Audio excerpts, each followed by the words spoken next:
our young people are looking at this and they're saying this is something that is right because the politicians, the leaders of our country, this is something that they do. So, Mr. Prime Minister, I would like for you to, first of all, apologize on the way you responded to the question. And secondly, allow me to finish, please. Allow me to finish, please. See on this matter than I do.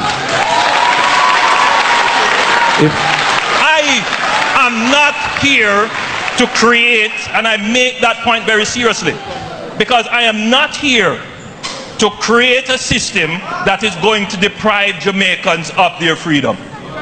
And you know what else? But the bill does. I am not hiding from consultation. I am here facing the questions. Unlike most, I am facing the questions and answering them. And I will go to every church in Jamaica, I will go to every room, every house, and I will answer them.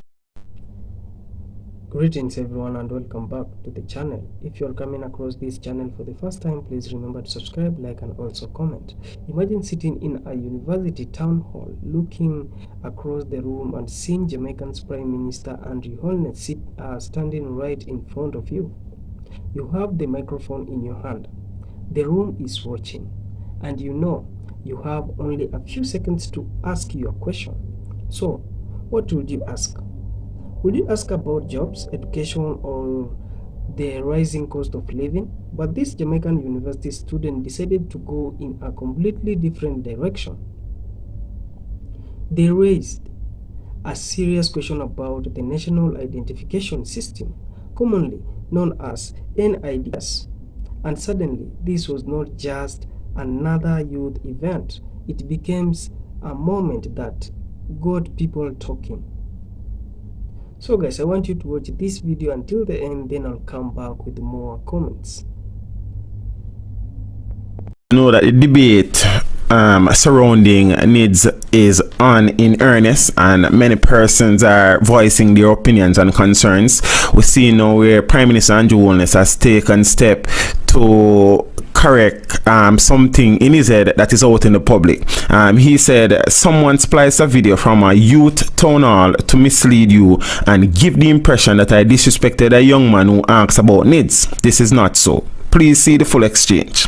We must be careful of those who will use dishonesty to achieve their narrow political objectives. Read for yourself, do your own research, and get full clips. Be careful of what and who you trust on social media. So I will play the video clip and you will decide for yourselves whether or not Prime Minister Andrew Holness would have responded to this young man in a way that would have been disrespectful. You will be the judge. Good night, everyone. My name is Daniel Thomas. I'm the president of the Love March movement, which is a youth organization, and we have an initiative called Colorblind, which is where we encourage young people to be engaged in political and national matters with an unbiased eye, without political assignment or, you know, alignment rather. Okay, so my issue that I would like to raise at this time is with respect to needs. All right. Now, I am not, and we are not, against a national ID. We see the benefit of it. There are great pros. It will fill gaps in the country, but we believe that in its current form, it poses significant issues for many Jamaicans, especially with the fact that there has not been, in my opinion, and many other Jamaicans, 60,000, I checked the petition this morning, 60,000 Jamaicans here and abroad who feel that there needs to be more consultation, ventilation of the issues, speaking about pros and cons. All right, both of them are important to our consultative process. So we're being told that we must enroll in needs, or in the next 3 years we'll be possibly fined a max of $100,000 and barred from government services and possibly private services as well. The only exception being where there's a threat to health or life. or a state of national emergency. Now, I'm deeply concerned about this bill because of the impact on the country. So Charles, you have given us 2 points in the bill that you'd like responded to. Well, I can't go into all of them, but just to say, right now I qualify for NHT. Yes. In 3 years, I will somehow lose my qualification because, I mean, somebody can respond to the NHT point, of course. You're sure about that? Well, that is my understanding because it won't be a threat to my life or health. This is where you're going to come to get all the answers. All right. So allow them to respond now. Thanks, Charles.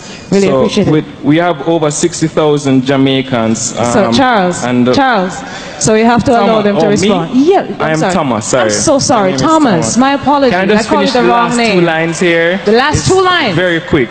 2 points or lines? 2 lines. So my closing thought would be to withdraw the bill, allow for proper ventilation of the issues over a 3-month period even, town hall meetings and joint select committee where we can properly speak about the many issues that are in the bill. We're not against the bill, but we are for the country of Jamaica moving forward. Thanks, well, Thomas. I tell you what, excellent. Thomas, yes. I'm very happy that we find common ground, being that we are both for the country moving forward. But I just wanted to know, can you now get your NHT benefit without providing identification? I just wanted to know. No. And the answer is no. No, you can't. Secondly, and let's be clear. Hang on, Thomas, you don't get a second chance. So sorry, you already asked. You've asked your question. No, you already asked. Oh, it was rhetorical. Okay, fine. Like many other things, it's rhetorical. Fine. Secondly, Thomas, do you know, how old are you, Thomas? I am 26. Do you know that this bill, this idea of creating a national registry started from as early as 1970? And we have been discussing this national ID, morphed from having a birth certificate that's unique, starting with ID for voting, which by now most Jamaicans who don't intend to vote but who want some identification decides that, well, we will take the voter ID, but we won't vote. I'll give my fingerprint for the voter ID, but I don't vote. There are 1.8 million Jamaicans who want an ID, and they give their fingerprint willingly, including some of the 60,000 who signed the petition. Answering personal questions, providing personal information, and freely giving of their biometric. The government has that now. What's new? You talk about consultation and speak. Hello guys, I hope you have just watched that full video. So guys, because the question they were essentially putting on the table was this: what happened to Jamaicans who don't want to participate in the system? Now, that might sound like a simple question, but is it? If a national identification system is introduced, what happens when someone says, I don't want to register? Will that person still have access to importantly government services? Could refusing to participate create problems for ordinary Jamaicans? These are not small questions, and this is where the students deserve attention. They were not simply asking the Prime Minister to explain what needs is, but they were challenging the government over something much bigger. Was the public properly consulted before this legislation was being pushed forward? And that is where the conversation became uncomfortable, because politicians are used to answering questions, but there is a difference between answering a routine question and answering a serious challenge from young people who are clearly not satisfied with the usually political language. The student wanted answers, and they wanted them directly. Then Andrew Holness responded with his own argument. The Prime Minister pointed out that a discussion about creating a national registry in Jamaica didn't begin yesterday. He gave historical context and explained that the idea had been discussed from decades. He also pointed out that many Jamaicans already provide biometric information when they register to vote. So, from the government's perspective, another question comes up. If citizens are already providing biometric information from identification purposes, why should a national identification system automatically be treated as something completely different? But here is where the debate gets even more interesting. The students were not necessarily saying that identification itself is bad. Their concerns appeared to focus on trust, consent, consultation, and what happens to people who choose not to participate. And those are questions that deserve a serious conversation, because a government can say this system is designed to make identification easier. Citizens can respond, okay, but what safeguards are there? The government can say this will improve access to services. Citizens can ask, and what happens if I don't have it? That is a democracy. It's not always comfortable. Sometimes it's messy. Sometimes somebody asks a question that makes the entire room go quiet. And sometimes the person asking that question is a university student who is not afraid to challenge the Prime Minister. That may actually be the biggest story here. Forget the microphone and the camera for a moment. Young Jamaicans were standing in front of their country's leaders and essentially saying, explain this to us. And honestly, isn't that what citizens are supposed to do? A democracy doesn't become stronger because everyone agrees with the government. It becomes stronger when people are willing to ask questions. But there is another side to this story. Some people may look at the student approach and say, hold on, was that the best way to raise these concerns? Others may say, who cares about this style? Who cares? The importantly thing is that they ask the question. And that is where the viewer comes in. Was the student's approach too aggressive, or were they simply refusing to accept an answer without asking the harder question?